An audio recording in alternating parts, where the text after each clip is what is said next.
Ya, bueno, entonces vamos con estas dos vías metabólicas. A ver, por definición habíamos dicho la glucogenogénesis significa a partir de glucosa sintetizar glucógeno como una reserva de glucosa en el hígado y principalmente en hígado y en músculos, ¿verdad? Pero cuando estamos en los periodos de ayuno y necesitamos de ese glucógeno, necesitamos como tal de la glucosa que está contenida en el glucógeno. Por lo tanto, ¿qué tenemos que hacer? Fraccionar, romper, lisar el glucógeno a través de esta vía metabólica que se llama la glucógenolisis. Y aunque son definiciones contrarias, las vías metabólicas de ambas son distintas. En realidad comparten una sola reacción. El resto, sí, la glucogenogénesis y la glucogenolisis cursa de manera distinta con diferentes reacciones, ¿sí? Y eso es lo que vamos a mirar ahorita. La primera reacción, vamos a ver primero la formación de glucosa, ¿ya? Entonces hemos ingestado glucosa, ¿no es cierto? Nos comimos arroz, pan, papa, ¿verdad? Y el excedente de glucosa que no estamos utilizando al momento de la ingesta, pues se va a almacenar, ¿no es cierto? ¿Qué tiene que ocurrir? Ya sabemos que lo primero que tiene que pasarle a la glucosa es fosforilarse, es decir, ingresa a la célula y se fosforila, ¿para qué? Para no poder salir de la célula, ¿verdad? Estaríamos hablando en este caso células hepáticas y células musculares, que es donde se almacena principalmente el glucógeno, ¿verdad? La primera reacción consiste en que a ese fosfato que está unido al carbono 6 pasa al carbono 1, es decir, pasamos de glucosa 6-fosfato a glucosa 1-fosfato. Por cierto, verán que esta parte es a libro abierto, ¿no? Entonces, lo único que necesito aquí es que entiendan, ¿sí? Fíjense, yo no les pido, nunca se me ocurría pedirles que se aprendan estas vías de memoria, no. Lo único que quiero es que entiendan cómo ocurre el proceso, ¿de acuerdo? Entonces ya, vamos a ir. La primera reacción, por este efecto de desamutasa, el fosfato cambia de lugar. Luego ocurre un proceso de activación de la glucosa que consiste en hacerle reaccionar a la glucosa 1-fosfato con el UTP. ¿Para qué? Un fosfato de aquí, UTP es un nucleótido trifosfatado de uracilo. ¿Se acuerdan que no todo es ATP? Hay GTP, hay TTP, dependiendo de la base nitrogenada. El UTP es uracilo unido a ribosa y a esa ribosa unido 3 fosfatos. Por eso es uridín trifosfato. Entonces, uno de los fosfatos de aquí se va con este fosfato, es decir, la glucosa se libera del fosfato. Y entonces salen dos fosfatos. PPI significa pirofosfato, que no es más que dos fosfatos unidos, ¿sí? Los dos fosfatos, el que viene de aquí y el que viene de acá. Y entonces, ¿qué se queda libre? La glucosa. ¿Y qué nos queda del UTP? UDP, porque ya se fue un fosfato, ahora solo es uridina trifosfato. Entonces, estas dos partes que quedan, el UDP y la glucosa, forman el UDPG, se unen los dos, la glucosa trifosfato glucosa. Y en una siguiente reacción, el UDP sale y la glucosa se queda libre. Ya libre esta glucosa, ahí sí forma el glucógeno. ¿Cómo lo hace? Gracias a estas enzimas que estamos viendo acá, la glucógeno-sintasa, que tiene la función en general de unir las glucosas con enlace alfa 1,4 y la enzima ramificante une glucosas en los puntos de ramificación con enlace alfa 1,6, porque recuerden que hay estos dos tipos de enlace. Entonces, para cada tipo de enlace actúa una enzima para unirle a la glucosa, ¿sí? Veamos cómo es el proceso. Les voy a explicar cómo la glucosa forma el glucógeno con efecto de esas dos enzimas. Miren, esas glucosas que quedaron libres se van a unir a un glucógeno preexistente. Normalmente, comúnmente nosotros siempre tenemos glucógeno disponible, ¿sí? A menos que seamos deportistas de alto rendimiento y nos gastamos el glucógeno. Si es que eso ocurriera, que sí puede pasar, o sea, no digo que puede ser, si es que no hay un glucógeno preexistente a donde se unan las nuevas glucosas, actúa una proteína que se llama glucogenina, que es una proteína precursora del glucógeno y que justamente misma estructura tiene el aminoácido tirosina, el que tiene el L tiene el OH, tiene el benceno y el OH. En ese OH se une la primera glucosa y a esa glucosa se van uniendo más, y cuando hay un oligosacárido, por lo menos glucosas, se separan esas glucosas. Y ese ya es el precursor del glucógeno, ¿sí? Que empieza a formar. Entonces sí hay opciones que no hay el glucógeno que existe. ¿Ya? Listo. Entonces estas glucosas nuevas, por efecto de la glucógeno-sintasa, les decía, se empiezan a unir con enlace alfa 1,4. Pero como el glucógeno es ramificado, ¿sí? Entonces también necesitamos dar origen a ramificaciones. Y como las ramificaciones de leyes con enlace alfa 1,6, entonces, ¿cómo se construyen las ramificaciones? Verán, cuando ya se han unido por lo menos unas 10 glucosas, se separa un segmento de glucosas, de esas glucosas nuevas, un segmento de aproximadamente 6 glucosas, ¿sí? Ese segmento de 6 glucosas que se separó es el que se va a unir a una cadena de glucógeno con enlace alfa 1,6, o sea, la enzima ramificante permite la formación de este enlace alfa 1,6, y entonces hemos construido una ramificación que va a seguir creciendo gracias al efecto de la glucógeno-sintasa. ¿De acuerdo? Enlace alfa 1,4. Listo, ya tengo glucógeno. Estoy en periodo de ayuno, necesito glucosa para poder hacer respiración celular, ¿sí? Y por lo tanto voy a utilizar mi reserva. ¿Qué tengo que hacer? Desdoblar el glucógeno a sus fracciones, a la glucosa, ¿verdad? La primera reacción es la fosforólisis del glucógeno, que ya les voy a explicar cómo cursa, ¿sí? Para obtener glucosa 1-fosfato. Y la siguiente reacción es la reacción de reversa. Esta primera reacción es la única que es reversible entre la glucógenolisis y la glucógenogénesis, ¿sí? Pero para llegar a la glucosa 1-fosfato, primero les voy a explicar cómo llegar a la glucosa 1-fosfato, que nos está diciendo cómo, por fosforólisis. ¿Qué significa fosforilar? Unir fosfato, adicionar fosfato, lisis, romper. Entonces la fosforólisis, ya les explico esto que acabo de explicar. La fosforólisis necesita de estas 3 enzimas. ¿Les explico? Bueno, no solo, mejor. Vamos a ir. Tenemos el glucógeno que vamos a romper. La fosforólisis, como su nombre lo dice, rompe y fosforila. ¿Qué rompe? La fosforilasa es una enzima que es capaz de romper el enlace alfa 1,4 entre las glucosas del glucógeno. Y entonces le rompe el enlace, separa la glucosa y le fosforila en la posición 1. Por lo tanto, ¿cuál es el resultado de la fosforólisis? La glucosa 1-fosfato, a lo que queríamos llegar. ¿No es cierto? Listo. Todo estaría maravilloso y solo actuaría la fosforilasa si es que todos los enlaces del glucógeno fueran alfa 1,4. Pero como tenemos enlaces alfa 1,6 también, entonces por eso necesitamos las otras 2 enzimas. Les explico. Espera. Como la fosforilasa no puede romper el enlace alfa 1,6, cuando la fosforólisis en una ramificación ya se va acercando al punto de ramificación que es alfa 1,6, cuando está a 4 glucosas del enlace alfa 1,6, este de aquí, la fosforólisis para, solo aquí. El resto del glucógeno sigue actuando, se sigue formando glucosa 1-fosfato, ¿no es cierto? ¿Sí? ¿Por qué para? Para que pueda actuar la oligoglucotransferasa, que es una enzima que cataliza la reacción de movimiento de este trisacárido. Se va este trisacárido de aquí y se une a una cadena, a un extremo, ¿sí? Por enlace alfa 1,4. ¿Para qué hace eso? Para dejarle solita a la glucosa que está unida con enlace alfa 1,6. Verán que mientras esto está pasando, la fosforólisis sigue, ¿no? Sigue obteniendo glucosa 1-fosfato. Y entonces, ya estando solita la glucosa unida con alfa 1,6, ahí puede actuar la enzima desramificante. Bueno, tiene nombre, ¿no? O sea, esto es como esquemático. La desramificante es la que desramifica, pero tiene un nombre químico, ¿no?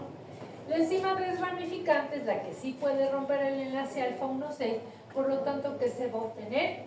glucosa sin fosfato, ¿cierto? La única forma de obtener la glucosa con el fosfato en la posición 1 es con la fosforilasa, ¿sí? Entonces, como resultado de la glucogenólisis vamos a obtener glucosa no fosfato por fosforólisis y la glucosa sin fosfato de este proceso, ¿verdad?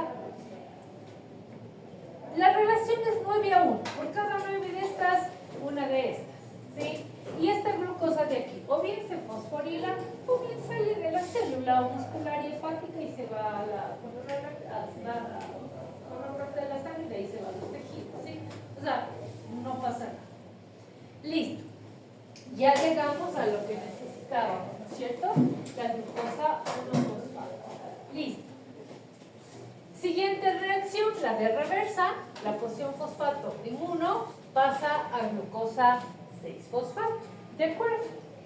Ya. Pero aquí resulta que hay una diferencia súper importante entre el glucógeno que se acumula en el hígado y el que se acumula en los músculos. El glucógeno hepático,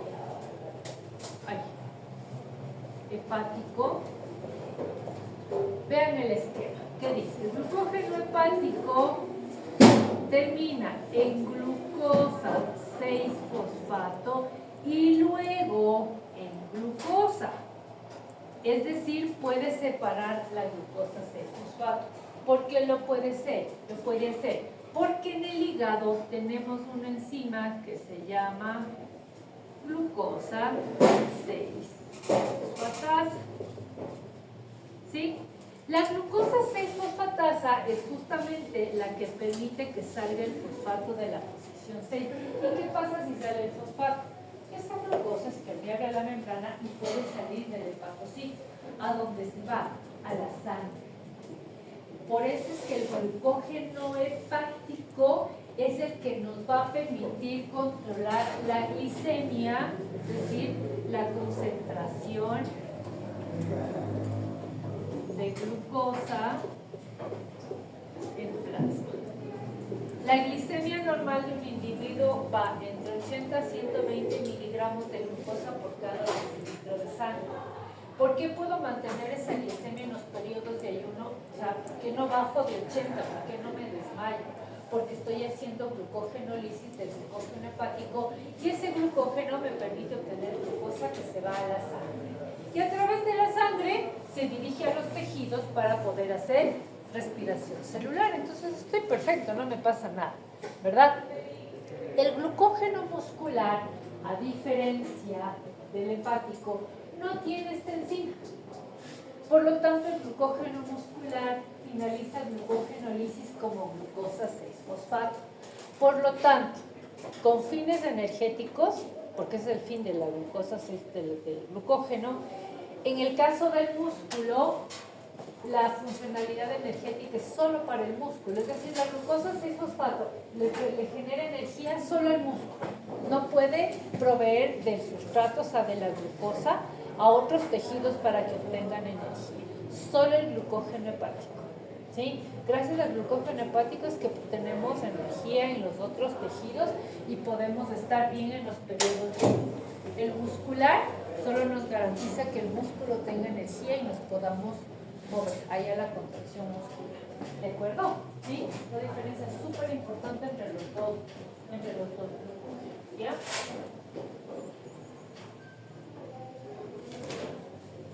Ya. Listo. Vamos a ver esto. ¿Ya? Verán, ¿tienen un borrador o basta?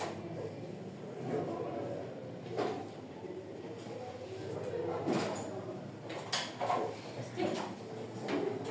Verán, recuerden que mi única intención en esto es que ustedes vamos a ver respiración celular. Quiero que les quede súper claro qué significa respiración celular. A veces la asocian con el hecho de inspirar y expirar. Tiene que ver, por supuesto que sí, porque el oxígeno que estamos respirando nos sirve para la respiración celular, sí, nos sirve para las vías metabólicas de la respiración celular, y el CO2 que exhalamos es uno de los productos de la respiración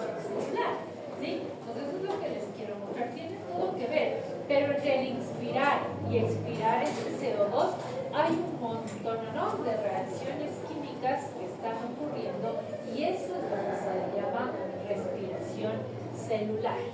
¿De acuerdo? A ver, habíamos dicho que la primera vía de respiración celular es la glucólisis. ¿De acuerdo? Voy a dibujar aquí al ladito una célula porque quiero ir contextualizando lo que vamos a ver. Este es el citosol. ¿Qué dice que ocurre en el citosol? La glucólisis. ¿Qué genera la glucólisis? 2-piruvato más 2-NADH más H más y ATP. Bueno, el agua ahorita no me interesa el agua. Y más ATP. Esa es la intención de la respiración celular, ¿no? Uno de los fines de la respiración celular es obtener ATP, ¿verdad? Energía. Ahora, eso es lo que nos está diciendo la reacción general, ¿cierto? Ahora, nosotros sabemos que hay dos tipos de respiración celular, la anaerobia sin oxígeno y la aerobia con oxígeno. Como les había dicho antes, los equivalentes de reducción se tienen que regenerar porque es una coenzima, es parte del enzima y por definición una enzima no se modifica permanentemente, tiene que volver a lo original. Entonces es un H más H que ya me está dando la idea de que hubo oxidación de sustrato, por eso me queda esta coenzima reducida. Vean, nada más la coenzima pasa nada H más H. ¿Qué le pasó? Ganó hidrógeno, se redujo. Por lo tanto, hubo algún sustrato que se oxidó, perdió hidrógeno. Ya vamos a ver la vía metabólica, ¿sí? Reitero, nada H más H no se puede quedar así, tiene que volver a nada más. ¿Cómo se regenera en respiración celular? En respiración anaeróbica, por medio de fermentación. Entonces, en el mismo citosol, piruvato y NADH más H se van a fermentación.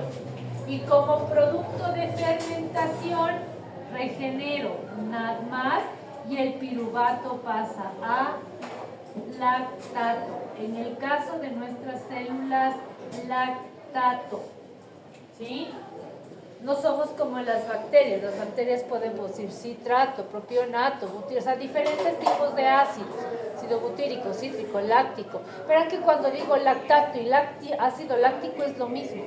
Ácido láctico es ionizar, lactato es ionizado, pero como estamos en un medio acuoso, le llamo lactato porque está ionizado, pero da lo mismo decirle ácido láctico, ¿sí? Ojo, reitero, nosotros solo hacemos fermentación láctica, ¿sí? En las bacterias sí hay acética, cítrica, ellos producen más ácido, nosotros solo el láctico.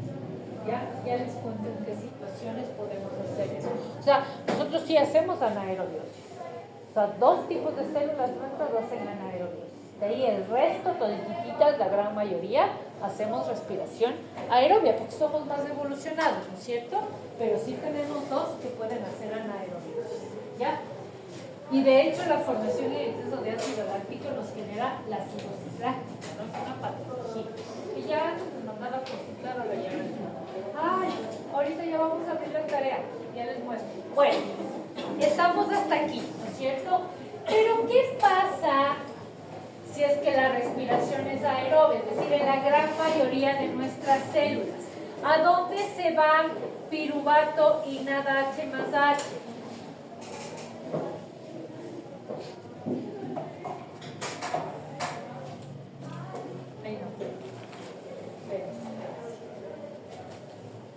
¿A dónde se van? A la mitocondria. Le voy a dibujar así grandotota la mitocondria, no es tan grandota en relación a la célula, ¿verdad?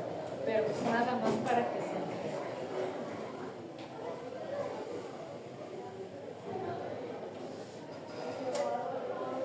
Ya, algo así es la mitocondria. Tiene una membrana externa y una membrana interna. La membrana interna la voy a dibujar un poquito mejor, ¿sí? Ojo, irán dibujando, que a veces se me ocurre tomarles el dibujito para ver si entendieron la relación respiración celular y la célula. Esta es la membrana interna mitocondrial.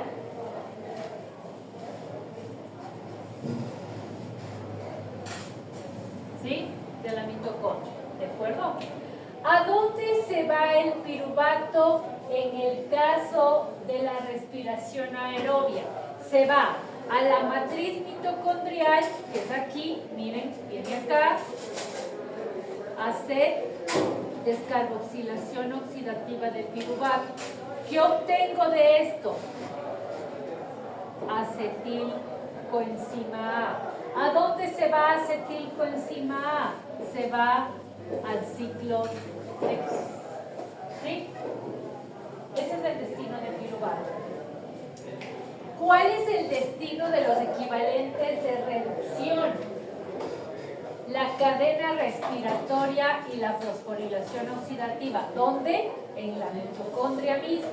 Es decir, en el caso de la respiración aerobia, estos vienen acá. Miren, estos, los equivalentes de reducción, vienen acá. ¿Sí? A la membrana interna mitocondrial. Aquí ocurre cadena respiratoria. Aquí, cadena respiratoria. ¿Sí? ¿De acuerdo? En cadena respiratoria dice, bueno, gracias a cadena respiratoria por fosforilación oxidativa, recuerden que la fosforilación oxidativa es una forma de obtener ATP. De hecho, a ver, voy a contextualizar de una vez. Estos dos ATPs que están aquí se obtienen por uno de los mecanismos biológicos para obtener ATP, que es la fosforilación a nivel de sustrato. Y la otra forma de obtener ATP es por fosforilación oxidativa. ¿Quién es la mucho más eficiente para obtener ATP? La fosforilación oxidativa. Pero la fosforilación oxidativa es solo aeróbica. La que es a nivel de sustrato puede ocurrir en condiciones aerobias o anaerobias, no hay ningún problema, ¿sí? Pero esta de acá solo por fosforilación oxidativa. Es decir, que en la respiración aerobia, además de estos dos ATPs, estoy generando más bien 4 o 6. ¿Por qué pueden ser 4 o 6? Hay una razón. Si ustedes se fijan, les acabo de explicar que el NADH más H, que está en el citosol, tiene que entrar a la mitocondria. Tiene que pasar la membrana externa de la mitocondria y llegar a la membrana interna. ¿Sí? Los nucleótidos de nicotinamida son impermeables a la membrana de la mitocondria. Necesitan transportador. Hay dos transportadores para los NADH más H. Dependiendo del transportador que les haya movilizado al interior de la mitocondria, producen 4 o 6. Por ejemplo, el transportador malato-aspartato genera 4 ATPs y el transportador glicerofosfato genera 6 ATPs. Entonces, por eso puede ser 4 o 6 ATPs más, ¿sí? O sea, por fosforilación oxidativa, dependiendo de cuál fue el que le transportó acá, al interior de la mitocondria. ¿De acuerdo? ¿Sí? Ojalá no me borren esto para el... Bueno, ya. Esto es el esquema. Ahora les quiero mostrar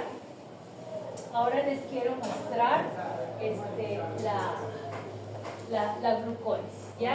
Recuerden, por favor, no necesito que se aprendan de memoria nada de esto, ¿sí? Solo quiero que entiendan cómo es el proceso, ¿ya? La glucólisis tiene dos fases. En la primera fase ocurre el rompimiento de la glucólisis, por eso se llama glucólisis, romper la glucosa. Entonces, en esta primera fase ocurre que la glucosa se rompa, pero no se rompe como glucosa, se rompe como fructosa 1,6-fosfato. Entonces, para llegar a esto, a la glucosa le pasa lo siguiente. Lo primero, ya sabemos que la primera reacción es que ingrese el fosfato en la posición 6 para que no salga de la célula. Eso ya lo vimos, ¿verdad? Entonces, aquí estamos utilizando un ATP, pero aquí vamos a hacer balance energético, porque la función de estos productos proporcionar energía, ¿cierto? Entonces vamos a hacer de ley balance energético. Entonces vamos bien. La primera reacción para formar glucosa 6-fosfato ya consumió un ATP, ¿verdad? Luego, una enzima isomerasa pasa de glucosa a fructosa. ¿Se acuerdan? Ambos son C6H12O6. Solo que este está en forma hexagonal y la fructosa está en forma pentagonal. Por lo tanto, esta isomerasa convierte o sea, es como que reordena la molécula, nada más, ¿sí? Y entonces ya tenemos la fructosa 6-fosfato. El fosfato sigue ahí, no tiene que irse a ningún lado. En la siguiente reacción, otra vez se fosforila, en este caso ya la fructosa. Por lo tanto, voy a consumir otro ATP que me va a proveer un fosfato para que entre un fosfato en la posición 1. Y entonces ahora tengo la fructosa 1,6 bisfosfato, porque hay dos fosfatos, en el carbono 6 y en el carbono 1. Ahora sí se rompe. Se rompe por efecto de una aldolasa, ¿sí? Que le rompe aquí y aquí. Por lo tanto, cada fracción se queda con 3 átomos de carbono, es decir, le rompe la molécula a la mitad. Y entonces me queda la dihidroxiacetona fosfato con 3 carbonos, cuenten, y el gliceraldehído 3-fosfato con 3 carbonos. Listo, formó los dos. Pero resulta que este de aquí, como este y este son isómeros, la dihidroxiacetona y el gliceraldehído son isómeros, lo vimos cuando revisamos carbohidratos, entonces por efecto de esta isomerasa, este se convierte en este. Por lo tanto, al final de esta fase, ¿cuántos gliceraldehídos vamos a tener? 2. El que viene así directamente y el que viene por conversión de la dihidroxiacetona. 2 en total. Es decir, de una glucosa hemos obtenido ¿cuántos gliceraldehídos? 2, ¿verdad? Listo. Pero cuando hay un exceso de carbohidratos, la dihidroxiacetona se desvía a una vía de síntesis. ¿Se acuerdan que les dije que el ciclo de Krebs era la glucólisis era una vía anfibólica? Porque siendo catabólica se conecta con una vía de síntesis. Efectivamente, se conecta con la vía de síntesis de glicerol 3-fosfato y por lo tanto de triglicéridos. Por eso han escuchado que cuando comemos mucho carbohidrato nos salen gorditos. Sí, es cierto, o sea, no solo comiendo grasas en exceso es que se nos acumulan los gorditos, no. Si comemos muchos carbohidratos, muchos almidones también, por esto. Porque el exceso de dihidroxiacetona que viene de la glucosa en exceso que nos comimos, los excesos, una parte se va para allá y los excesos se van hacia acá, hasta esta otra vía de síntesis, los triglicéridos, que son los gorditos. ¿Sí? Ya, bueno, listo, pero estamos en condiciones normales, por lo tanto se han formado 2 gliceraldehídos. La fase 2 de la glucólisis entonces inicia con este de aquí. Miren, ¿se fijan? ¿Sí? Pero, ¿cuántos gliceraldehídos formé? 2. Por lo tanto, la segunda fase ocurre 2 veces. ¿Se fijan? Ocurre 2 veces por duplicado. Todo es por duplicado. ¿De acuerdo? Ya. ¿Qué le pasa al gliceraldehído 3-fosfato? ¿Se acuerdan lo que les decía? Las banderas rojas. Las banderas rojas de cuando es una oxidación biológica. Vean. Deshidrogenasa. Vean. Vean. O sea, estas cosas a mí ya me dicen, eso se oxidó el sustrato. Y efectivamente, si ustedes se fijan, les voy a escribir la estructura.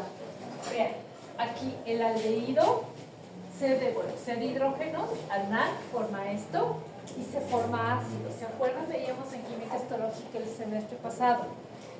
Un aldehído se oxida a ácido carboxílico. Por eso les di sus clases de química, ¿sí? Para que ahora entendieran esto. Entonces, ¿hubo oxidación? Sí hubo. Pero no solo se oxida el gliceraldehído, también ingresa un fosfato. Miren. Este fosfato es el que está aquí. Por eso me queda el bisfosfoglicerato. Bis significa que tiene 2. tenemos dos fosfatos en la posición 1 y en la posición 3. ¿Ya? Listo. Se formaron, aquí es 2 y 2, ¿no? Ya después les despliegue, pero sería 2 NAD y 2 porque es por duplicar, ¿verdad? Ahora, recuerden que les había dicho que una de las formas de formar ATP, valga la redundancia, es por fosforilación anisosustrato. Eso significa que se forma ATP porque el ADP recibe fosfato de un sustrato. Hay dos reacciones de fosforilación a nivel de sustrato en la glucólisis. Esta es la primera. Vean, ¿para qué se incorpora este fosfato aquí? Para luego transferirse al ADP. Entonces el fosfato viene acá, miren, viene acá, este fosfato, y forma ATP. Como va por duplicado, son 2 ATPs. Entonces fíjense, si vamos haciendo el balance, en la primera fase consumimos 2 ATPs. Acá estamos produciendo ya 2. O sea, ahorita estamos en tardes. O sea, ya cubrimos lo que gastamos. Listo, entonces, antes era 1,3 bisfosfo porque había 2 fosfatos, pero si ya salió solo me queda el fosfato de la posición 3. Entonces, por eso es que el resultado de esta reacción es el 3 fosfoglicerol. Solo se quedó con un fosfato. La siguiente reacción, vean, para pasar de 3 a 2, ¿qué es lo único que pasa? Este fosfato sube acá, a la posición 2, por efecto de esta enzima. ¿De acuerdo? Se reubica el fosfato. Miren, pasó de acá a acá. ¿Ven? ¿Se fijan? Luego, ¿se acuerdan que en la reacción general había unas 2 AOHs? ¿Sí? Se forman en la siguiente reacción. Por efecto de una enolasa se va esta H y este OH. HOH, ¿qué forma? AO. Como ocurre por duplicado, se forman 2 AOHs. Ahí están las AOHs que estaban en la reacción general. Y bueno, aquí me queda un doble enlace. Y la última reacción de este fosfonol piruvato, que es este, apiruvato, es una fosforilación a nivel de sustrato también. Es decir, este fosfato del piruvato sale, fosforila el ADP y forma ATP. Por lo tanto, hemos formado otros 2 ATPs. ¿Cuántos ATPs sintetizamos por fosforilación a nivel de sustrato en esta fase? 4. Pero nos gastamos en la primera. ¿Cuántos nos quedan? ¿Cuántos ATPs estaban en la reacción general? 2. ¿Sí? Listo. Hemos comprobado la reacción general. ¿De acuerdo? Ahora, para recapitular lo que ya les dije. ¿Cuál es el destino del piruvato? Depende. Si es que hay oxígeno, se va a descarboxilación oxidativa. Si es que no hay oxígeno, o sea, es anaerobio, se va a fermentación. ¿Verdad? ¿Cuál es el destino? Ya les expliqué cómo es. ¿Cuál es el destino de los equivalentes de reducción? Lo mismo, es decir, ¿dónde se regenera? Si es que es anaerobio en fermentación, si es que es aerobio, ingresa a la mitocondria para regenerarse en cadena respiratoria, ¿verdad? A ver, el piruvato también es un conector con vía de síntesis. A partir de piruvato puedo sintetizar la alanina, puedo sintetizar la glucosa, ¿se acuerdan la gluconeogénesis? ¿Sí? Y puedo sintetizar oxalacetato. ¿Sí? No se olvidarán, a partir del piruvato puedo obtener oxalacetato. Y el oxalacetato es necesario para dar inicio al ciclo de Krebs. La primera reacción de ciclo de Krebs es cuando es un acetilcoenzima A y oxalacetato. Pero si no tengo oxalacetato no hay ciclo de Krebs. Entonces no se olviden porque luego vamos a ver dietas cetogénicas. ¿Han escuchado de las dietas cetogénicas? ¿Sí? Está en el Facebook. Un montón de influencers están ahí promoviendo las dietas cetogénicas. Una dieta cetogénica se caracteriza por casi no consumir carbohidrato y consumir proteína y grasa. Full grasa. ¿Sí? Full grasa, proteína y carbohidrato, casi nada. 5% de las kilocalorías diarias es de carbohidrato, casi nada. Para promover la función. Quiero explicar eso más adelante. Pero justamente la función, digamos, el tema bioquímico al hacer eso es inhibir el ciclo de Krebs, porque si no consumo carbohidratos, no hago glicólisis, no formo piruvato, no formo oxalacetato, no hay ciclo de Krebs. Y entonces para obtener energía, ¿sí? se va por otra familia, por la cetogénesis. Y ya les voy a contar más adelante cuando veamos el lunes. ¿Ya? Entonces no se olviden, el piruvato forma oxalacetato. Y si no hay piruvato, no hay oxalacetato, no hay ciclo de Krebs. ¿Ya? Listo. Terminemos con esto. Balance energético. En aerobiosis, la fase 2, me generó 2 NADH más H, que ya sé que se va a cadena respiratoria, y dependiendo del transportador me genera 4 o 6 ATPs. En la segunda fase mismo, por fosforilación a nivel de sustrato, produje 4. Pero en la primera fase, ¿cuántos ATPs me comí? 2. Sumando y restando, en respiración aerobia voy a generar 6 u 8 ATPs, solo de glucosa. Porque tomarán en cuenta que la respiración aerobia no termina en glucólisis. Hay otras 2 vías más. En cambio, la anaerobia termina, la única vía que le genera energía es glucólisis, porque su fermentación es solo para regenerar la coenzima, ¿sí? Entonces, de ahí que en anaerobiosis, en cambio, fase 2, solo tengo los ATPs por fosforilación a nivel de sustrato, ¿no es cierto? Como es anaerobia, yo no tengo cadena respiratoria, y menos los 2 que se consumen. Vean la diferencia en la eficiencia energética entre respiración aerobia y anaerobia, ¿sí? Por eso es que las células aerobias son mucho más evolucionadas. Los organismos que tenemos células aerobias somos más evolucionados, ¿sí? Por la cantidad de energía que podemos tomar. Y como les digo, esta es una partecita. Faltan, de hecho, el ciclo de Krebs produce 24 ATP, spoiler. En la descarboxilación de piruvato 6 ATPs más, y en glucólisis 24, y en ciclo de Krebs 24 más.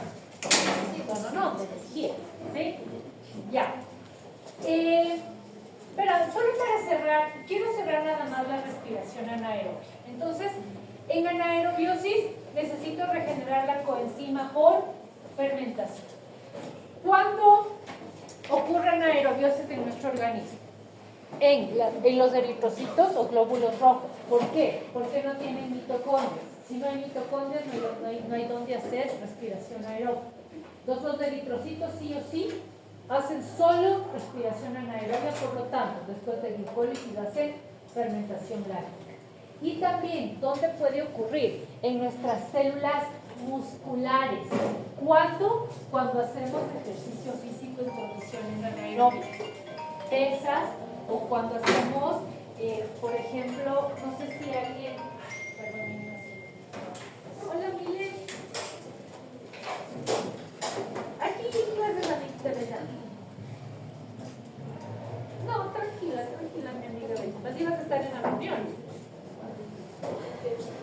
Pero el instructor que nos mandó hoy a mediodía de reunión con la presidenta, bueno, gente del comité de ética, porque ya tenemos que realizar actividades para de acreditación, no es que de ética no hay nada.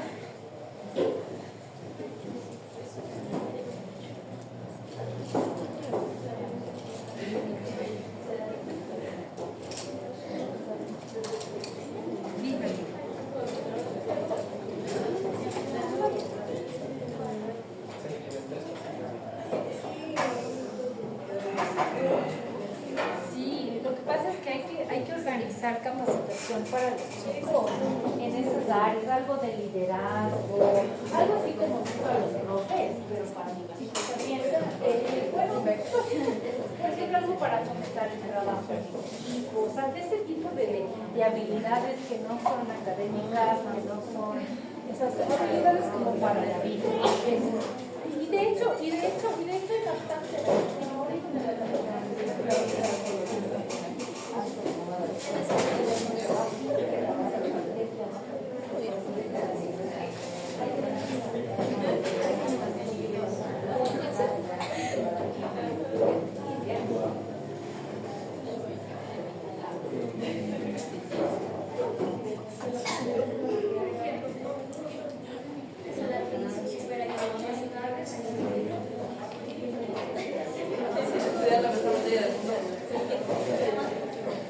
Gracias.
O a quién me puedo dirigir para organizar una capacitación para docentes y luego para estudiantes en el tema de habilidad y conductas para el próximo semestre,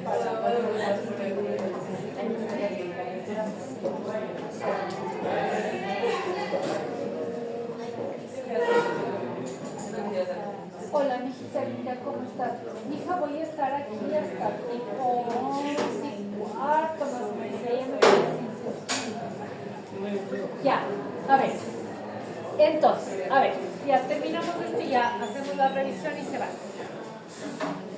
A ver, esto es lo que ya vimos. De glucosa por glucólisis de modo obtenido piruvato y 2 NADH más H. Esto se tiene que regenerar. En fermentación, ¿no es cierto?, que ocurre en células musculares durante el ejercicio intenso, ¿no es cierto? Es decir, que lo que respiro ya no es suficiente oxígeno para hacer respiración aerobia, ¿verdad? Entonces la célula muscular hace anaerobiosis y también los eritrocitos sí o sí porque no tienen mitocondrias, ¿de acuerdo? ¿Cómo se regenera el NADH más H? Por lógica. ¿Cómo llegó a esto? Porque el NAD agarró hidrógenos, 2 hidrógenos que no le pertenecen. ¿Cómo se va a regenerar? Entregando los hidrógenos. ¿A quién le entrega? Al piruvato. Por eso es que entran los dos al mismo proceso, a fermentación, para que el NADH más H tenga a quien entregar los hidrógenos. Entonces, le entrega al piruvato, fíjense, ahí se rompe este enlace y se forma el lactato. O sea, paso de ese CO, de ese carbonilo, paso alcohol acá y este es el ácido láctico. ¿Sí? El exceso de ácido láctico se regula, normalmente lo regulamos, ¿sí? Por ejemplo, una persona, qué sé yo, hoy se fueron a correr 5 kilómetros y en vez de ir a correr bonito, respirando bien, fueron a hacer anaerobiosis, ¿sí? Por ejemplo, cuando corren y tienen mucha fatiga, o cuando vienen corriendo, qué sé yo, desde la 10 de agosto, esa fatiga, esa es respiración anaerobia, ¿sí? Por ácido láctico, ese exceso se regula por el ciclo de Cori, ya les explico. ¿Qué pasa cuando hay demasiado ácido láctico y el ciclo de Cori no abastece para poder regular ese exceso de ácido láctico? Se produce la acidosis láctica, que es una enfermedad que tiene varios orígenes. Por ejemplo, hay desórdenes de metabolismo, congénitos de metabolismo, por ejemplo, síndrome de intestino corto, patología de enfermedad de Crohn, ciertos tipos de cáncer, la hipoxia tisular, o sea, la falta de oxígeno en los tejidos, motivos que sean, hay varias razones para eso, ¿sí? Genera una acidosis láctica que le puede llevar a la persona, depende de la cantidad de ácido láctico, le puede mandar a la muerte, le puede matar, ¿no? ¿Cómo se regula? Es bien simple el ácido láctico. Verán, este es el músculo. Ya formamos glucosa, piruvato, lactato en el músculo. El lactato sale del músculo, se va al hígado. En el hígado ocurre gluconeogénesis, les ha había dicho que se podía formar glucosa a partir de fuentes nucleosídicas. Una de ellas es el lactato. Entonces el lactato por gluconeogénesis nos permite formar glucosa 6-fosfato en el hígado, pero el hígado tiene esa enzima, la glucosa 6-fosfatasa, que le permite separar el fosfato, obtener glucosa y así la glucosa puede salir, regresa al torrente sanguíneo y se regresa al músculo. Se llama ciclo de Golgi. Se da la vuelta. ¿Sí? El ácido láctico vuelve a ser otra vez glucosa y otra vez entra el músculo. ¿Sí? Entonces, de esa forma lo reitero. Esto puede no ser. Listo. Guaguas, guarden todo para hacer la revisión de la competencia.